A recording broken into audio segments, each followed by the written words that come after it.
নমস্কার, বাংলা জাগয়ে আপনাদের সবাইকে স্বাগত জানাই। আমি চয়নিকা। সাফ কথা নিয়ে হাজির হয়ে গেছি আপনাদের সামনে। আর সাফ কথায় সাফ কথা বলার জন্য আমার আজকের যিনি অতিথি, আপনাদের অত্যন্ত প্রিয় একজন মানুষ, প্রদেশ কংগ্রেস সভাপতি শুভঙ্কর সরকার। শুভঙ্কর দা, স্বাগত। নমস্কার। প্রথমবার বাংলা জাগয়ে আপনি ক্যামেরার সামনে এবং আমাদের দর্শকদের মুখোমুখি। আচ্ছা, বর্তমান যে রাজনৈতিক পরিস্থিতি, সামনে নির্বাচন আর হাতে গোনা কয়েকটা মাস, কি মনে হচ্ছে, মানে কোন জায়গায় আমরা দাঁড়িয়ে আছি? বাংলার যে ঐতিহ্য, সেই ঐতিহ্যের মাঝে আমরা দাঁড়িয়ে নেই, এইটুকু বলা যেতে পারে। তার কারণ বাংলার যে বৈচিত্র্যের মধ্যে ঐক্য, বাংলার সেই মনীষী যিনি যত মত তত পথের কথা বলে গিয়েছিলেন, রামকৃষ্ণ দেব, আমার মনে হয় কোথায় যেন বাংলার মাটিতে তা গুলিয়ে যাচ্ছে, কোথাও ব্যাহত হচ্ছে। আমরা যারা রাজনীতি করি, রাজনীতির বাগানে যারা আছেন, তারা তো গুলিয়ে দেওয়ার চেষ্টা করছেন, এবং যারা অন্যান্য রাজনীতিবিদ আছেন, তারা সেই গুলোনো রাজনীতির জায়গাটাকে ঠিক করতে পারছেন না। এটা ওই বাগানের একজন রাজনৈতিক কর্মী হিসাবে আমার মনে হয় সমস্ত রাজনৈতিক মানুষের কাছে বাংলার এই ঐতিহ্যকে রক্ষা না করতে পারা এখনো পর্যন্ত এটা একটা ব্যর্থতারই দিক। শুভঙ্কর দা, আপনার কথা রেশ ধরে একটা প্রশ্ন অবশ্যই আমাকে করতে হয়, সেটা হলো শতাব্দী প্রাচীন দল এই কংগ্রেস, সেখানে দাঁড়িয়ে আপনারা কি মনে করেন যে কোথাও গিয়ে রাজনৈতিক সৌজন্যটাও হারিয়ে যাচ্ছে? যে ধরনের ভাষা বিভিন্ন সময় প্রয়োগ হচ্ছে, আমি বলবো যে সেখানে আপনারা অনেক পরিমিত কথা বলেন, অনেক বেশি সৌজন্যর পরিচয় দিয়ে থাকেন, কিন্তু অন্যান্য রাজনৈতিক দলের ক্ষেত্রে ভাষাগত যে প্রয়োগ হচ্ছে, বা একজন কোনো একটি বক্তব্য রাখলে তার পাল্টা বক্তব্যটা এত কঠিনভাবে দেওয়া হচ্ছে, এত ভাষার অপপ্রয়োগ করা হচ্ছে, কোথাও গিয়ে কি মনে হয় যে এটা বাঙালির সংস্কৃতি নয়? দেখুন, বাংলার এইটা তো রাজধানী ছিল, এই বাংলার মাল্টিপারপাস একটা কালচার বাংলাতে দীর্ঘদিন বজায় থেকেছে, এখনো বজায় আছে। এবং আমি মনে করি কংগ্রেস থেকে গত বছর বি.আর. আম্বেদকরের জন্মদিনের দিন আমরা রাজ্য সরকারের কাছে এবং কেন্দ্রীয় সরকারের কাছে এবং আমাদের বিরোধী দলনেতার কাছে আমরা জানিয়েছিলাম যে সংবিধানকে আবশ্যিক বিষয় হিসেবে যাতে স্কুল থেকে পড়ানো হয়, ক্লাস 5 থেকে। তার কারণ আমার মনে হয় যে সামগ্রিকভাবে এই যে ভাষাগত দিক, কতটা আমার পরিধি, কি কথা আমি বলতে পারি, আমার কি বলা উচিত, এই যে দায়িত্ব, কর্তব্য, অথরিটি, এইগুলো ছোটবেলা থেকে না শিখলে কিন্তু শেখা যায় না।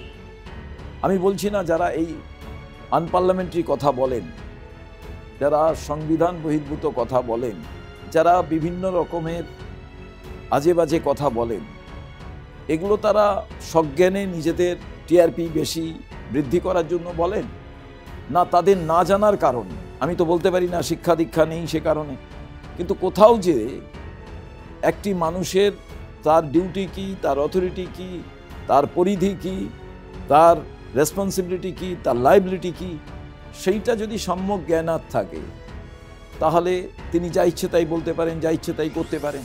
এবার প্রশ্ন এসে দাঁড়াচ্ছে যে এইটা কেন হয়?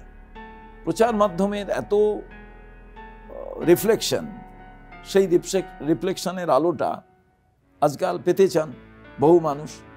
সেটা কনস্ট্রাকটিভ কিছু বললে সেই মতো রিফ্লেকশনটা পাওয়ার ক্ষেত্রে প্রতিযোগিতায় পড়তে হয়, কিন্তু এমন কিছু যদি আমি বলি যেটা একেবারে সংবেদনশীল নয়, একেবারে আনপার্লামেন্টারি, যেটা সমাজ অ্যাকসেপ্ট করে না, সেইটা অনেক সময় দেখা যায় ভাইরাল হয়, এবং একজন সেটাকে ভাইরাল করে বলে অনেকজন ভাইরাল করেন।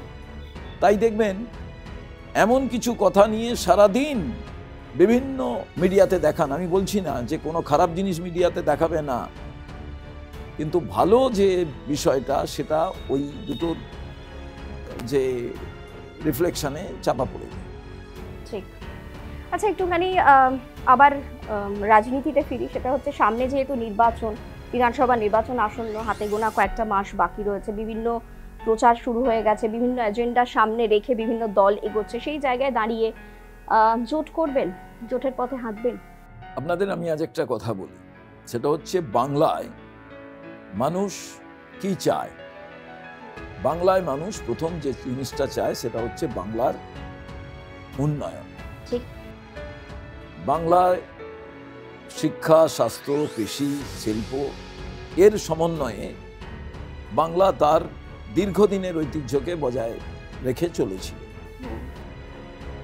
এমনি আমরা তো জানি, মহামতি গোখলে বলেছিলেন, আজ বাংলা যা চিন্তা করে পরের দিন ভারতবর্ষ তা চিন্তা করে।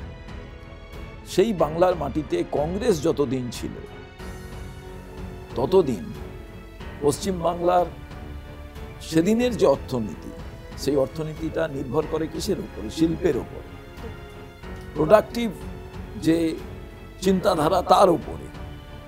সেইটা শিল্পের মধ্যে দিয়ে আমরা দেখতে পেয়েছিলাম। কংগ্রেস যদি আপনি কম্পেয়ার করেন, কংগ্রেস টেনিওর অন্য রাজনৈতিক দলের টেনিওর, তাহলে এই কম্পেয়ারের মধ্যে আপনি দেখতে পাবেন কংগ্রেস যখন ছিল তখন বাংলার শিক্ষা, কৃষি, স্বাস্থ্য এবং শিল্প এর সঙ্গে তুলনা যদি করেন, সেই তুলনা কোনোভাবেই কংগ্রেস ওই জামানাকে ছাড়িয়ে কেউই যেতে পারবে না।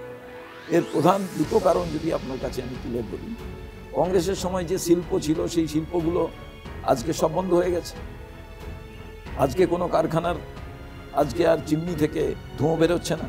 এবং দেখবেন কংগ্রেসের আমলে প্রাইমারি হেলথ সেন্টার করা হয়েছিল, যে একেবারে বাড়ি থেকে বেরিয়ে ডোর স্টেপ এসে যাতে চিকিৎসা পায়।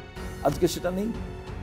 তো সার্বিকভাবে বাংলার মানুষ কি চায়, Cry and demand at this moment পশ্চিম বাংলায় তারা চান যে কংগ্রেসের মতো একটি সরকার, যে সরকার বিগত দিনে ছিল, যারা পশ্চিমবাংলায় যা কিছু তৈরি করেছে। আপনি আমাকে পশ্চিমবাংলার এক প্রান্ত থেকে অন্য প্রান্তে যে জিনিসগুলো আজকে পশ্চিমবাংলার ঐতিহ্য হিসেবে দাঁড়িয়ে আছে তার এক একটা যদি নাম করেন, তাহলে দেখবেন কংগ্রেস আমল ছাড়া অন্য কোনো আমলে তা তৈরি হয়। একটাও আমাকে কেউ বলতে পারবে না। আমি এই আলোচনায় সুদৃঢ় করতে চাইছি না এক একটা নাম বলে। অন্যরা কেউ যদি আপনি আমাকে একটা নাম বলে দিন যে কংগ্রেস টেনিওর বাদে অন্য টেনিওরে, আমি কারুর নাম বলছি না, কোনো রাজনৈতিক দলের কথাই আমি তুলব না। আমি শুধু বলতে চাই যে কংগ্রেস এমন একটি রাজনৈতিক দল যা গড়ে, এবং সে কারণে কংগ্রেসের সময় কেউ বলতে পারেন যে সেই সময় এইটা ছিল না। তারপরে তো দেশের বিজ্ঞান, আধুনিকতা, মানসিকতা সবকিছু পরিবর্তন হয়েছে, অর্থনৈতিক গণ্ডি পরিবর্তন হয়েছে, গ্লোবাল ইকোনমি এসছে। তো সেক্ষেত্রে তো ওর সঙ্গে আগের সঙ্গে কিছুটা ফারাক হবে। সে সময় গ্রামের কাঁচা রাস্তা ছিল, আজ যদি বলে কংগ্রেস আমলে কাঁচা রাস্তা ছিল, আজকে পাকা রাস্তা হয়েছে। এটা তো বিজ্ঞানের প্রত্যেকটা ধাপে ধাপে উন্নতির পরিণতিতে এটা হয়েছে। কিন্তু if you compare Congress tenure and other political party যারা শাসন করেছেন তাদের টেনিওর, অতীতকে স্মরণ করতে হবে, বর্তমানের উপরে দাঁড়াতে হবে, ভবিষ্যতের কথা ভাবতে হবে। সেইটা কংগ্রেস ছাড়া অন্য কোনো রাজনৈতিক দল ভাবতে পারে না। তো সেই জায়গায় দাঁড়িয়ে কি অ্যালায়েন্সের কথা ভাববেন? ক্রাই অ্যান্ড ডিমান্ড যে কংগ্রেস তারা নিজেদের মতো করে হচ্ছে লড়াই করুক। তার কারণ আপনার কাছে দু তিনটে জিনিস। আমি কারুর সঙ্গে যদি পথ চলি, তাহলে প্রথম আমাকে কি করা প্রয়োজন? আমার পাকে শক্ত করা প্রয়োজন, কারণ তিনি হাঁটবেন, তার সঙ্গে আমাকে পাল্লা দিয়ে তো হাঁটতে হবে। বা আমার পা শক্ত থাকলে অন্য আরেকজনের পা শক্ত করা প্রয়োজন, তিনিও আমার সঙ্গে পাল্লা দিয়ে হাঁটবেন। কংগ্রেস যেটা প্রতিনিয়ত করতে চাইছে, আমরা অস্বীকার করি না যে আমরা দুর্বল হয়েছি, মানুষ আমাদের সমর্থন করেন, অনেক জিনিস আমরা করতে পারি। ঘাটতিটা কোনখানে? ঘাটতি এই কারণে অন্য রাজনৈতিক দল যেটা করতে পারে, ধর্মকে নিয়ে রাজনীতি করতে পারে।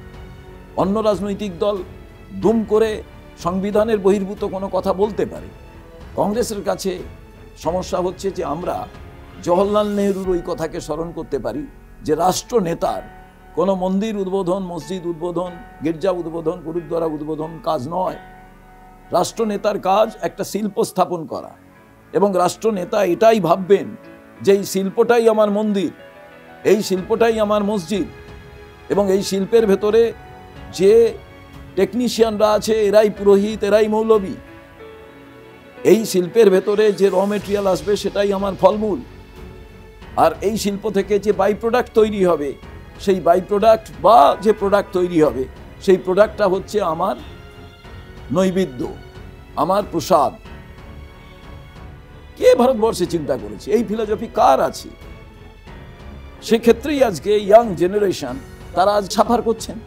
অফিসিয়ালি 50,000-এর উপরে সারা ভারতবর্ষের ক্ষেত্রে আজকে গুজরাট সব থেকে বেশি মাইগ্রেন্ট আমেরিকা থেকে পায়ে শিকল দিয়ে, হাতে শিকল দিয়ে তাদের পাঠাচ্ছে।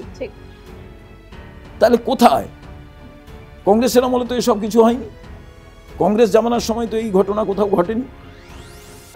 কেন এটা ঘটছে? এর কারণটাই তো এটা। পশ্চিমবঙ্গ থেকে কত ব্যবসায়ী আজকে পশ্চিমবঙ্গ ছেড়ে চলে যাচ্ছেন, ভারতবর্ষ থেকে কত ব্যবসায়ী ছেড়ে চলে যাচ্ছেন।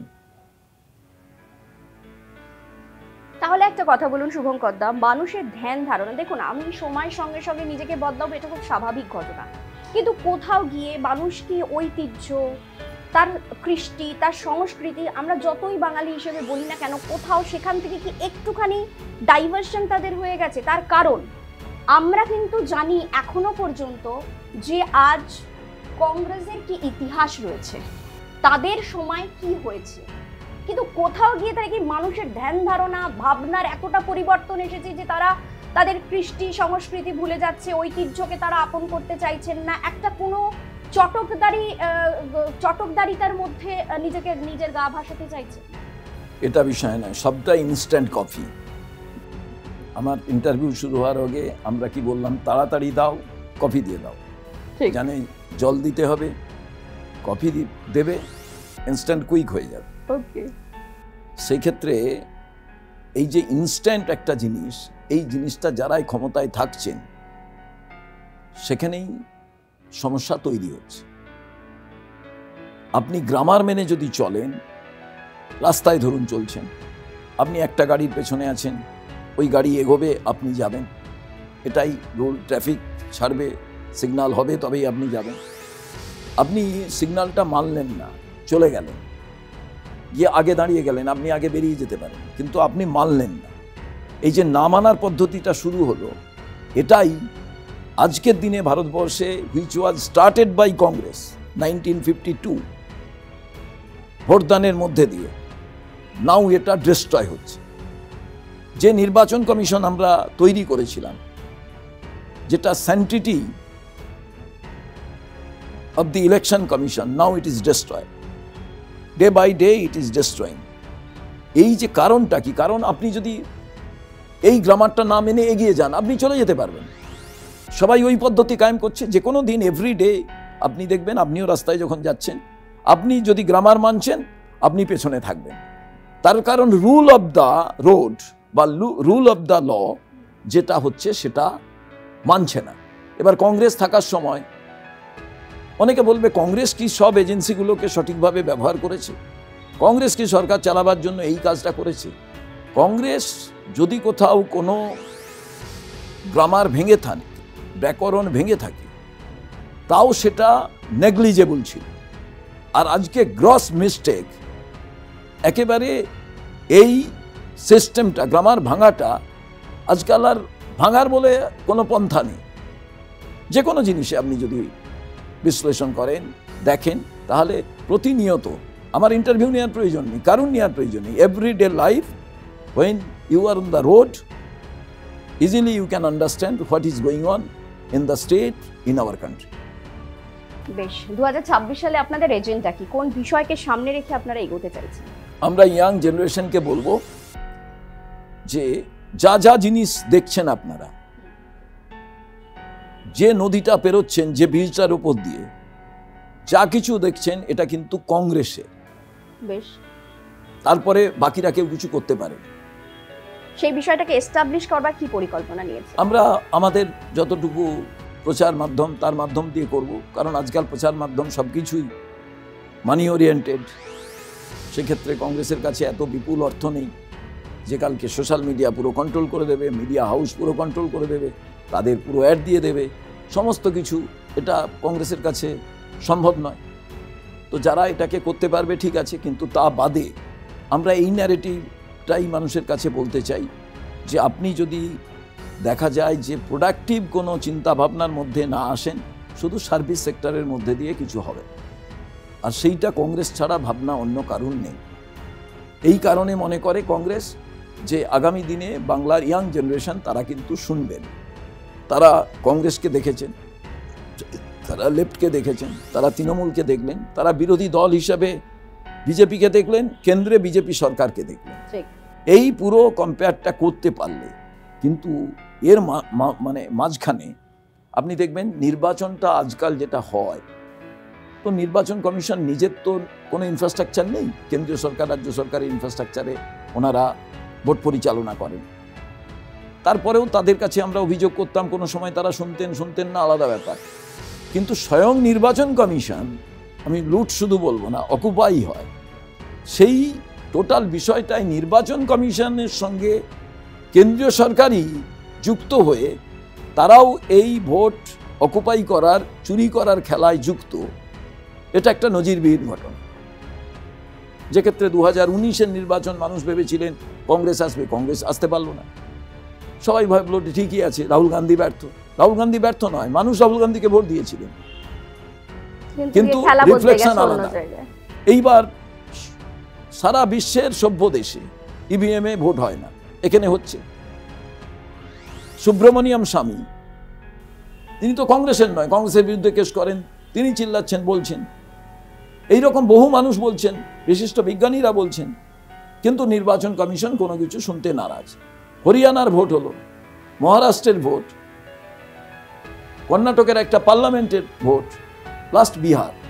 এই সামগ্রিক বিচার দেখলে এটা অবাক হওয়ার কিছু নেই। তার কারণ নির্বাচন কমিশনার যিনি হন, সেখানে 3 জন নির্ধারক ব্যক্তি থাকে। তো সুপ্রিম কোর্টের প্রধান বিচারপতি, প্রধানমন্ত্রী এবং বিরোধী দলনেতা। সুপ্রিম কোর্টের প্রধান বিচারপতিকে বাদ দিয়ে দেওয়া, সুমোটোই সিদ্ধান্ত নিয়ে নিলেন সরকার এককভাবে, যেহেতু সংখ্যাগরিষ্ঠতা আছে, কোনো কিছুই ভাবছেন না। এবার কংগ্রেসের কাছেও তো সংখ্যাগরিষ্ঠতা ছিল, এমন কোন খারাপ আইন কংগ্রেস করেছে কেউ বলতে পারবে না। এরপরে যেটা এসে দাঁড়ালো সেটা হচ্ছে সরকার পক্ষের 2 জন, অপোজিশন লিডার, তো 2:1। তো 2 একই দলের মানুষ, একই চিন্তাধারা। সে কারণেই জ্ঞানেশ কুমারের মতো মানুষ তিনি নিয়োগ হন, এবং তিনি যে পারফর্ম করেন একেবারে নির্বাচন কমিশনার হিসাবে নন, একেবারে বিজেপি পার্টির সভাপতির মতো ফাংশন করছেন। এটা একটা সাইড। কিন্তু দুটো আর একটা জিনিস দেখবেন, ঠিক একইভাবে স্টেট ইলেকশন কমিশন, তারও ফাংশন ওই একই পদ্ধতিতে, একই ধারায় এই ফাংশন হচ্ছে। এই ক্ষেত্রে তো স্বাভাবিকভাবে অন্য রাজনৈতিক দল কি লড়াই করবে? প্রথমে খেলতে নেমে আপনি যদি উঁচু থেকে লাফান আর আমি নিচ থেকে লাফাই, এখানেই তো পার্থক্য থেকে যাচ্ছে। এই পার্থক্যের জায়গা সব জায়গায় তাই ঘটছে। প্রথমে তো আপনাকে ওই ইকুয়ালিটির জায়গায় রাখতে হবে। আপনি ইয়াং জেনারেশনের কথা বললেন, ইয়াং জেনারেশনকে আপনাদের বোঝানো কাজ হবে, সেটাই আপনাদের এবছরের এজেন্ডা। যদি তাই হয় তাহলে কি রাহুল গান্ধীজিকে এ রাজ্যে এনে প্রচারের কোনো পরিকল্পনা আপনাদের রয়েছে? তার কারণ আমরা বিহার নির্বাচনের আগে আমরা দেখেছিলাম যে কিভাবে তিনি সেই মাটিতে পড়ে থেকে প্রচার করেছিলেন। তো এ রাজ্যের ক্ষেত্রে কি সেরকম করতে পারে? যে কোনো একটি ইয়াং ছেলেকে, যে কোনো মানুষকে রাহুল গান্ধীর সম্পর্কে জিজ্ঞেস করুন, বলবে না ভালো, কোনো প্রশ্ন নেই। আচ্ছা ভালো তো সব মানুষ তাকে ভোট দিচ্ছেন না কেন? ভালো তো ভোট দিচ্ছেন না কেন? সবাই বলছেন ভালো, তার মানে কি রাজনীতিবিদ হলে খারাপ মানুষ হতে হবে তবেই তিনি ভোট পাবেন? অনেকে বলেন খুব ভালো মানুষ, তার মানে কি ভালো মানুষদের আর রাজনীতিতে জায়গা নেই? নরেন্দ্র মোদীর মতো মানুষদেরই রাজনীতিতে জায়গা? রাহুল গান্ধীকে আসা না আসাটা বিষয় নয়, অবশ্যই রাহুল গান্ধী আসবেন, কিন্তু বাংলার মানুষের কাছে, দেশের মানুষের কাছে রাহুল গান্ধী ইতিমধ্যেই তিনি কিন্তু অ্যাকসেপ্টেড। রাহুল গান্ধী এমন একজন ব্যক্তি, now he is the voice of the downtrodden people and the sufferer people. Rahul গান্ধীর কথা হচ্ছে রোড শোজ দ্য রোড, এবং সেটা আমরা দেখেওছি। তো এবার সেই ক্ষেত্রে রোড শোজ দ্য রোড মানে রাহুল গান্ধী রোডে থাকবেন, পশ্চিমবাংলার ক্ষেত্রেও থাকবেন, কিন্তু জেতা হারার যে বিষয়টা, পরীক্ষায় ছাত্র ছাত্রীর নিজেদের যদি কম্পিটিশনের মধ্যে খাতার মূল্যায়ন করা হয়, তাহলে তো আমি ভাবি হারি জিতি আলাদা প্রশ্ন। কিন্তু কোনো এক ছাত্র বা ছাত্রীর জন্য যদি স্বয়ং টিচার তিনিই ছাত্রছাত্রী হয়ে যান, তাহলে তো মুশকিল কেন্দ্রের কাছে। তাহলে সেক্ষেত্রে কিভাবে সম্ভব যে আপনি ইয়াং জেনারেশন অ্যাকসেপ্ট করছে কি করছে না? ইয়াং জেনারেশনের যে রায় সেটা তো রিফ্লেক্ট হচ্ছে না। ব্রাজিলিয়ান মহিলা ভোট দিচ্ছেন, no one from election commission to reply. কেউ আজ পর্যন্ত বলতে পারেনি যে ওই ফটোটা আছে কেন, সিসিটিভি ক্যামেরা দেখাচ্ছেন না। কোথা থেকে আপনি বলুন যে ইম্পার্সিয়াল যে ভাবনা চিন্তা সেটা কোথা থেকে আসবে? জাস্টিস মানুষ কোথায় ডিমান্ড করবে? সোশ্যাল মিডিয়ার কথা একটু আসি। কিছুক্ষণ আগে আপনি বলছিলেন যে বিভিন্ন দল যেভাবে সোশ্যাল মিডিয়ার প্রচার করছে, তো আপনাদের ক্ষেত্রে আমরা দেখেছি যে বিজেপি যেভাবে সোশ্যাল মিডিয়ার মাধ্যমে বিভিন্ন ঘরে ঢুকে পড়েছে। সোশ্যাল মিডিয়া এখন আমাদের কাছে অত্যাবশ্যক এমন একটা প্ল্যাটফর্ম যেখানে আমরা বোধহয় দিনের বেশিরভাগ সময় কাটাই। আমরা কিছু ক্ষেত্রে তৃণমূল কংগ্রেসেও দেখেছি যে সেই এজেন্ডা নেওয়া হয়েছে। তো আপনাদের ধ্যান ধারণা, আপনাদের কি এই ওল্ড স্কুলিংয়ের কারণেই আপনার সোশ্যাল প্ল্যাটফর্মটাকে খুব একটা কাজে লাগাতে চাইছেন না? এটা কি উদ্দেশ্য প্রণোদিত ভাবে, নাকি আগামী দিনে কোনো পরিকল্পনা রয়েছে? ওল্ড স্কুল নিউ স্কুল নয়, এই টোটাল যে ডিজিটাল সিস্টেমের জনক কে কোথায় ডিজিটাল? নরেন্দ্র মোদী বলছে, এখানে তৃণমূলের কেউ ABC কেউ বলছে। কংগ্রেসকে নিয়ে তো ভাবতে হয় না, we are the founder. Rajiv Gandhi না থাকলে ডিজিটাল সিস্টেম থাকতো নাকি? নরসিংহ রাও না থাকলে ডিজিটাল সিস্টেম আসতো নাকি? গ্লোবাল ইকোনমিক চেঞ্জ না হলে এই সিস্টেম ইন্ট্রোডিউস হতো নাকি? মনমোহন সিং না থাকলে টোটাল আধুনিকীকরণের এই বাতাবরণ তৈরি হতো নাকি? শ্যাম পিত্রদা না থাকলে এই টেলিফোন নিয়ে, এই ক্যামেরা নিয়ে এই বিপ্লব ঘটতো নাকি? কারা বলছে যে ওল্ড স্কুল আর নিউ স্কুল? ইয়েস, আমরা ওল্ড স্কুল, ভারতবর্ষের শাশ্বত যে ধারা, বৌদ্ধবাদের যে ধারা, তা আমরা মেনটেন করি। অন্যরা মেনটেন করেন না বৌদ্ধবাদের ধারা। বৌদ্ধবাদের ধারা যদি কেউ মেনটেন না করেন, কি করবেন আপনি? কোথা থেকে এইটা টোটাল স্প্রেড করছে? রাষ্ট্রপতি যখন সোমনাথ মন্দির উদ্বোধন করতে যাচ্ছেন, তাকে জওহরলাল নেহেরু বারণ করছেন। তার কারণ, আমি যে সাংবিধানিক পদে, সাংবিধানিক দায়িত্বে আছি। আপনি বলছিলেন আনপার্লামেন্টারি কথাবার্তা। আনপার্লামেন্টারি শুধু কথাবার্তা নয়, unparliamentary act which is dangerous. Unparliamentary word or unparliamentary act.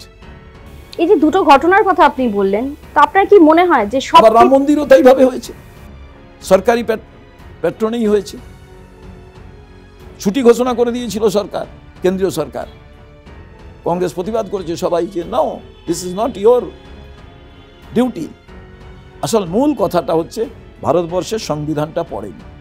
যে সংবিধানের জন্য union of India this concept এখন প্রিভেল করছে, সে কারণেই আমরা এত সবের মধ্যেও গণতান্ত্রিক ব্যবস্থায় ও লুট করে নিয়েছে ভোট, ও জোর করে হরিয়ানা জিতেছে, তারপরেও আমরা মানি this is beauty of democracy. এ কারণেই এটা পাকিস্তান হয়নি। এটার জন্য কংগ্রেস, নাও রাহুল গান্ধী দেখবেন দীর্ঘদিন ধরে ফাইট করছে। Only one man in the country. যে তোমার পাশে যদি কেউ না থাকে, কোনো পলিটিক্যাল নেতা, পলিটিক্যাল ঝান্ডা, রাজনৈতিক কোনো রং, কোনো মন্দির, মসজিদ, গির্জা, গুরুদ্বারা, তোমার কাছে কোনো ধর্মগুরু কেউ যদি না থাকে, তারপরেও তুমি বাঁচবে। কি নিয়ে বাঁচবে? অস্ত্র? কি নিয়ে বাঁচবে তুমি? DX? No, only this book. এবং ভাবুন কত হাজার হাজার বছরের পুরনো সমস্ত ধর্মগ্রন্থ প্রোটেক্টেড বাই দিস বুক, এর বয়স কম। হাজার হাজার বছরের যে ধর্মীয় প্রতিষ্ঠান protect by this book, supreme court যদি যে রায় দিল এই বইয়ের দ্বারাই তো পরিচালিত হয়ে, তাই তো রাম মন্দির বাবরি মসজিদের রায়ের মধ্যে দিয়ে ভারতবর্ষ কিছুটা শান্তি পেল। কয়েকদিন আগে আমরা পেরিয়ে এলাম সেই কলঙ্কিত অধ্যায়কে।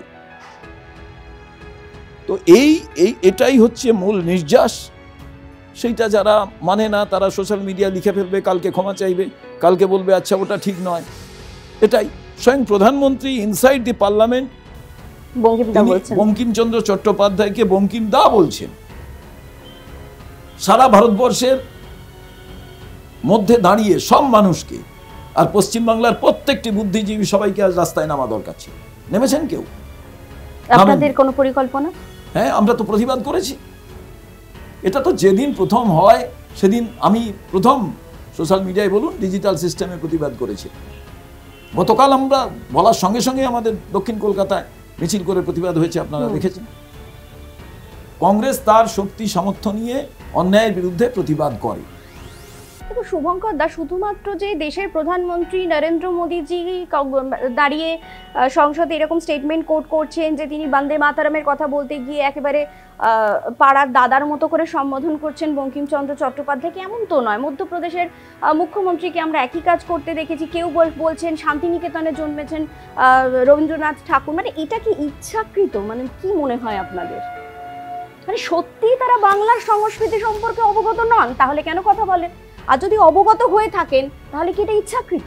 দেখুন, নরেন্দ্র মোদীর দোষ নেই। ওনাকে যারা গাইড করছেন তারা ভাবছেন চটকদারি এই কথাগুলো। উনি তো বঙ্কিমচন্দ্রটা পড়েননি, নিজে পড়লে তবেই তো তাকে অনুভব করা যায় প্রত্যেকটা লাইন কি আছে, কি ঘটনা ঘটেছে।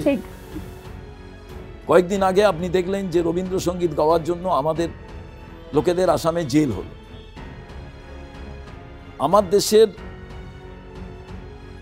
কোনো মানুষ যদি কিছু লেখেন, কিছু এমন কাজ করেন যেটা অন্য দেশ তাকে সমাদৃত করে, সমাদৃত হয় সেই জিনিস, আমাদের তো খুশি হওয়ার কথা।